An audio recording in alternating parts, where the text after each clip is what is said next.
आपण सोयाबीन पराठे बनवणार आहेत. त्यासाठी साहित्य बघूया. हे बघा, मी सोयाबीन गरम पाण्यात भिजवून घेतलेले आहेत, हे बघा असे. आणि हे लसणाच्या 3 पाकळ्या घेतल्यात, एक कांदा मोठा कापून घेतला आहे, कोथिंबीर घेतली आहे आणि आपल्याला कणिक लागेल मळलेली ती घेतली आहे. इकडे मीठ घेतलेलं आहे, हळद घेतलेली आहे, जिरं घेतलं आहे आणि लाल तिखट आणि थोडं हिंग लागेल. चला आता आपण बनवूया. हे बघा, आता आपण हे सोयाबीन घेतले आहेत ना ते असं पूर्ण याचं पाणी काढून घ्यायचं. हे सोयाबीन आपण भिजवून घेतलेले आहेत ना गरम पाण्यात, त्याचं पाणी हे पूर्ण असं काढून घ्यायचं, हे बघा. आणि हे मिक्सरमध्ये आता सर्व आपण असे पाणी काढून घेऊया. आणि मी मिक्सरला याची बारीक पेस्ट हे करते, चुरा करते.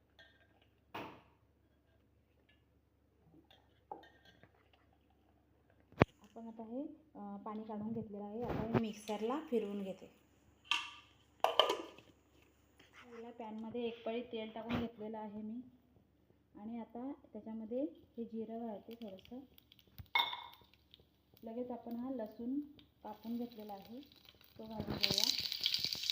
आणि मी साहित्यामध्ये कढीपत्ता सांगायला राहिलेला, तो मी कढीपत्ता कापून घेतलेला आहे. कारण की आता आळला की मुलं काढून टाकतात दाताखाली, म्हणून कापून घ्यायचा, नाहीतर फेकून घ्यायचा.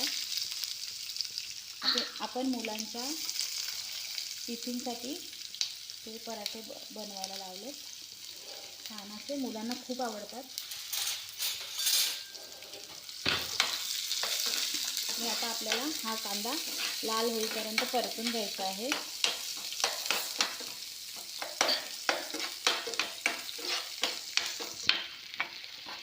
हा कांदा मी लाल होईपर्यंत परतून घेते. थोडंसं हिंग घालून घेऊया चिमूटभर.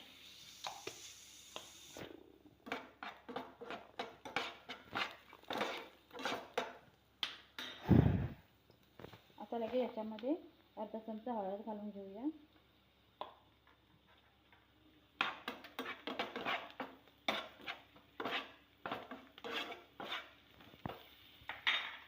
आपण ह्याच्यामध्ये अर्धा चमचा लाल तिखट घालूया. जास्त आपल्याला तिखट बनवायचं नाही आहे, कारण लहान मुलांसाठी डबा आहे.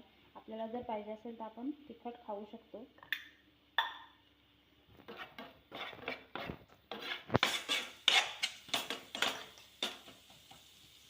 आता लगेच आपण ह्याच्यामध्ये कोथिंबीर घालून घेऊया.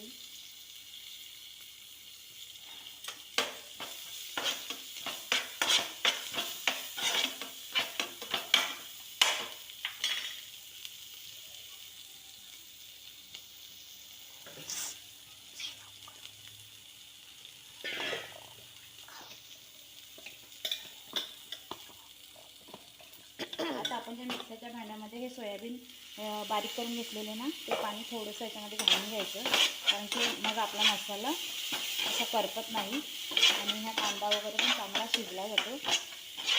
थोडंसं पाणी घालून घ्यायचं नॉर्मल भांड्यामध्ये.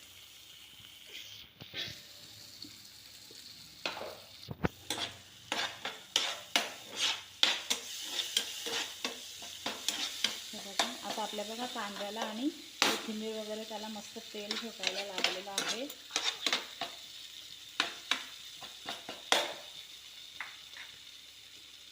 आता आपण हे सोयाबीनचं बारीक मिश्रण करून घेतलेलं आहे ना, ते घालून घेऊया. आणि ते चांगलं परतून घेऊया.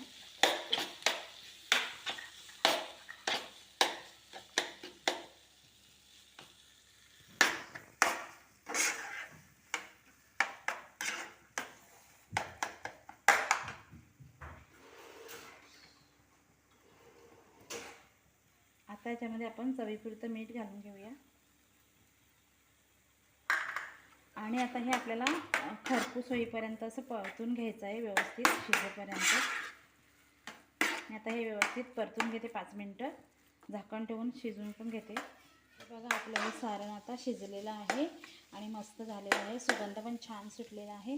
आणि असं एकदम पण सुटसुटीत नाही पाहिजे आपल्याला आणि एकदम नरम पण नाही पाहिजे. बघा, ह्याच्यावर असं पाहिजे.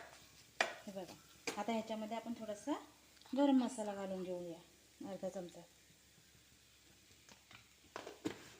आता आपलं हे सारण स्टफिंग रेडी आहे. पराठे लाटण्यासाठी. हे सारण बनवलेलं आहे, हे थंड झालेलं आहे आणि आपण पिठाचं कणिक मळून घेतलेलं आहे, ते पण व्यवस्थित नरम झालेलं आहे. हे बघा, आता आपण याचा गोळा करून घेऊया. एवढा गोळा घ्यायचा.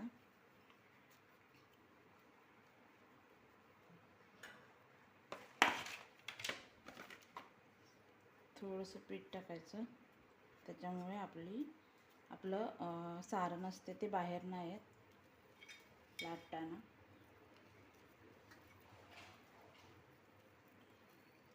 या सारणचा पण असा गोळा बनवून घ्यायचा.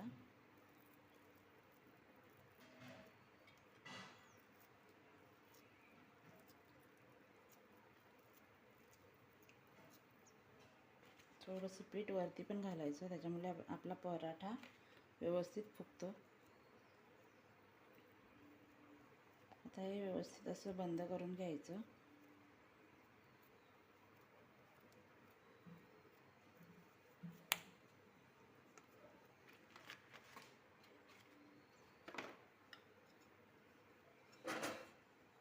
आपल्याला आता हे हलक्या हाताने असं लाटून घ्यायचं.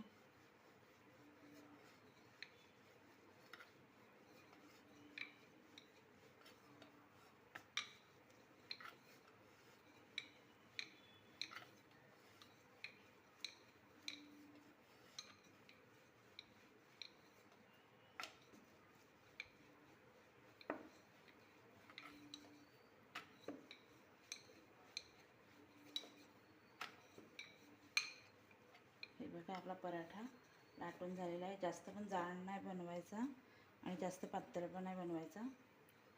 बघा, या साईजचा पराठा बनवून घ्यायचा.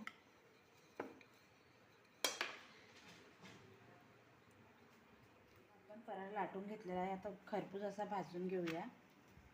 तवा गरम झालेला आहे.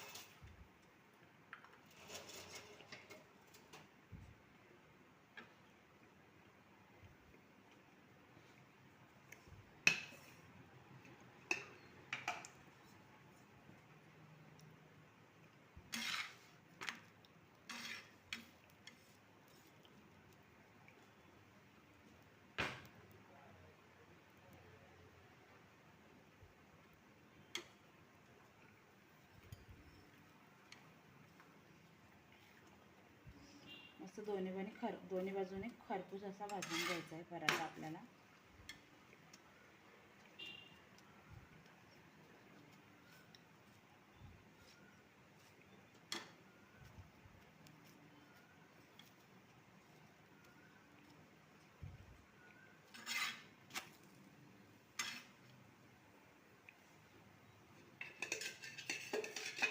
त्याला आपण तेल लावून घेऊया. आता तुम्ही तेल, बटर किंवा तूप पण लावू शकता. मी तर तेलच लावते.